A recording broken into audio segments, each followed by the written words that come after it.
Assalamualaikum warahmatullahi wabarakatuh. Perkenalkan, nama saya Panji Suhendar, mahasiswa semester 1 Prodi Pendidikan Bahasa dan Sastra Indonesia dengan NIM 2032100029. Saya dari kelompok 5. Bismillahirrahmanirrahim. Assalamualaikum warahmatullahi wabarakatuh. Perkenalkan, nama saya adalah Amalia Putri. Saya dari kelas 1B. NIM saya 2032100024. Saya dari Prodi Pendidikan Bahasa dan Sastra Indonesia. Nama saya Ritalia Nur Azahra dari kelas 1B Program Studi Pendidikan Bahasa dan Sastra Indonesia dengan nomor NIM 2032100061.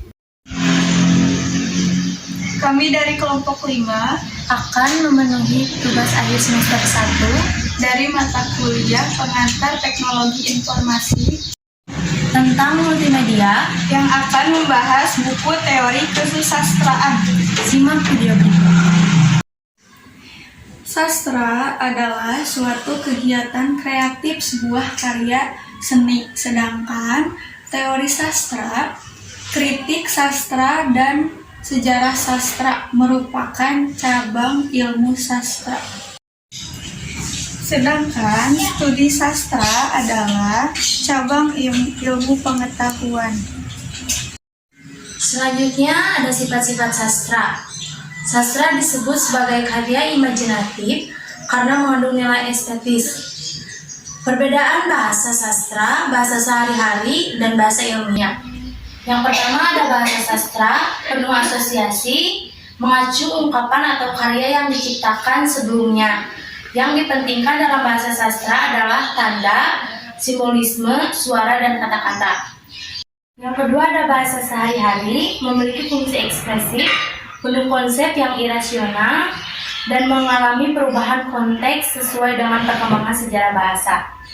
Dan yang ketiga ada bahasa ilmiah, cenderung menyerupai sistem tanda matematika atau logika simbolis.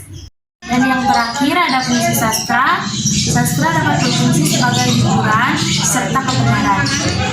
Sekarang kita akan mencoba membedakan tentang sastra umum, sastra bandingan, dan juga sastra nasional. Yang pertama, sastra bandingan. Istilah sastra bandingan ini agak merepotkan dan jelas inilah sebabnya jenis studi yang penting ini kurang sukses secara akademik. Perbandingan adalah metode yang umum dipakai dalam semua kritik sastra dan juga cabang ilmu pengetahuan dan tidak sama sekali menggunakan kekhasan prosedur studi sastra. Yang kedua, ada sastra umum. Istilah sastra umum ini juga memiliki kekurangan. Istilah sastra umum ini dulu berarti poetik atau teori dan prinsip sastra. Paul van Tekhem mencoba mengkontraskan sastra umum dan juga sastra bandingan.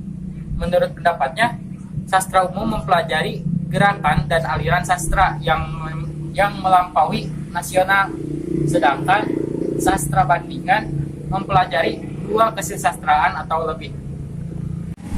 Terus yang ketiga ada sastra nasional. Jadi menurut Budi Dharma, sastra nasional ini yaitu sastra bangsa atau negara tertentu, misalnya seperti sastra Indonesia, sastra Inggris, sastra Jepang, sastra Arab, dan sastra-sastra lainnya. Sementara menurut Endraswara menyebutkan bahwa sastra nasional itu adalah sastra yang secara umum menjadi milik bangsa. Sedangkan kata nasional di sini adalah batasan wilayah politik suatu bangsa. Baik, mungkin cukup sekian presentasi dari kelompok 5. Jika ada kekurangan dan kesalahan, mohon maaf karena kami juga masih belajar. Sekian dan terima kasih. Wassalamualaikum warahmatullahi wabarakatuh.